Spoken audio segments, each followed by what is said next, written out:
Assalamualaikum warahmatullahi wabarakatuh. Saya Muhammad Tarik Fadilah dari kelas 6 IHMC dengan nomor NPM 1751123. Di sini saya ingin membuat video untuk ujian akhir semester saya, yaitu ujian perancangan undang-undang yang dimana diampu oleh dosen saya bernama Pak Febri Jaya SH MH.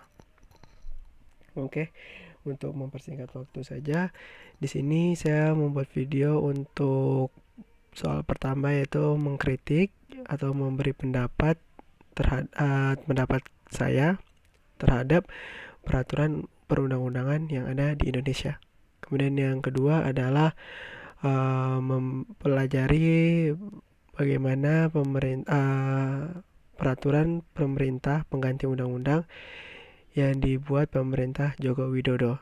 Oke, saya lanjut saja. Yang untuk nomor 1 adalah pendapat saya atau kritik terhadap peraturan undang-undang yang ada di Indonesia sekarang. Menurut saya sejauh ini untuk peraturan perundang-undangan Indonesia itu sudah cukup baik.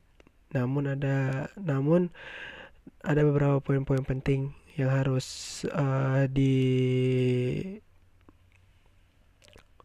atau dipelajari atau diperhatikan dengan seksama, yaitu seperti undang-undang yang terbaru, yaitu peraturan perundang-undangan tentang tenaga kerjaan yang terbaru, di mana peraturan UU tenaga kerja yang sekarang itu beberapa ada yang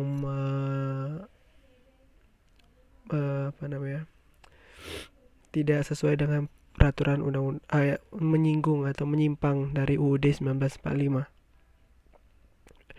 Jadi menurut saya untuk DPR selaku pembuat undang-undang itu mohon diperhatikan kembali terhadap peraturan undang-undang yang akan dirubah atau yang akan dibuat terbaru gitu. Itu dari pendapat saya untuk nomor 1. Kemudian yang untuk nomor 2, peraturan pemerintah pengganti undang-undang yang diterbitkan oleh pemerintah Joko Widodo terkait dengan penanganan wabah COVID-19 yang telah disahkan menjadi undang-undang oleh DPR. Pendapat saya terhadap pengesahan Perpu tersebut dalam kaitannya proses penyusunan perundang-undangan adalah sebagai berikut. Yang pertama, bahwa telah terjadi pelanggaran atas substitusi oleh pemerintah pusat, dalam arti desa tidak memiliki kewenangan mengurus yang berskala desa dalam hal dana desa. Ini sangat membahayakan peran masyarakat dan demokrasi yang dapat mengakibatkan kemandirian desa dalam mensejahterakan masyarakatnya. Kemudian dalam pasal 28 angka 8 UU nomor 2 tahun 2020 berbunyi, pada saat peraturan pemerintah pengganti undang-undang atau Perpu UU ini mulai berlaku, maka pasal 72 ayat 2 beserta penjelasannya UU nomor 6 tahun 2014 tentang desa dinyatakan tidak berlaku sepanjang berkaitan dengan kebijakan keuangan negara untuk menangani penyebaran virus corona atau COVID-19 dan atau dalam rangka menghadapi ancaman membahayakan perekonomian nasional dan atau stabilitas sistem keuangan berdasarkan peraturan pemerintah pengganti undang-undang ini. Kemudian sini yang ketiga adalah sehingga kesimpulannya sejak berlakunya UU nomor 2 tahun 2020 pasal 72 ayat 2 UU Desa sudah dinyatakan tidak berlaku atau tidak ada lagi pasal ayat tersebut. Bahwa saya setuju terhadap penanganan penyebaran virus corona atau virus COVID-19 dalam akhir pasal 28 UU nomor 2 tahun 2020, tetapi tidak dengan menyatakan tidak berlaku pasal 72 ayat 2 UU Desa.